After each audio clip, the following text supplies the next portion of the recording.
ದೆಹಲಿಯಲ್ಲಿ ಅಂತಿಮ ಹಂತದ ಸಂಪುಟ ಕಸರತ್ತು. ದೆಹಲಿಯ ಖರ್ಗೆ ನಿವಾಸದಲ್ಲಿ ಹೈ ವೋಲ್ಟೇಜ್ ಮೀಟಿಂಗ್. ಸಭೆಯಲ್ಲಿ ಡಿಕೆ, ಸಿದ್ದು, ಹರಿಪ್ರಸಾದ್ ಭಾಗಿ.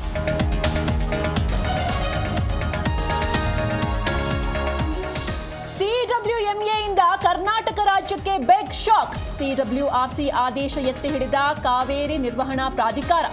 ತಮಿಳುನಾಡಿಗೆ 3500 ಕ್ಯೂಸೆಕ್ ನೀರು ಹರಿಸುವಂತೆ ಆದೇಶ. ಸಿಡಬ್ಲ್ಯೂಆರ್ಸಿ ಸಭೆ ನಿರ್ಣಯವನ್ನ ಎತ್ತಿ ಹಿಡಿದ ಸಿಡಬ್ಲ್ಯೂಎಂಎ ಸರ್ವಪಕ್ಷಗಳ ಸಭೆ ಕರೆದು ಸಿಎಂ ಮುಂದಿನ ತೀರ್ಮಾನ. ಕಾನೂನು ಹೋರಾಟ, ಅವಕಾಶಗಳ ಬಗ್ಗೆ ಚರ್ಚೆ.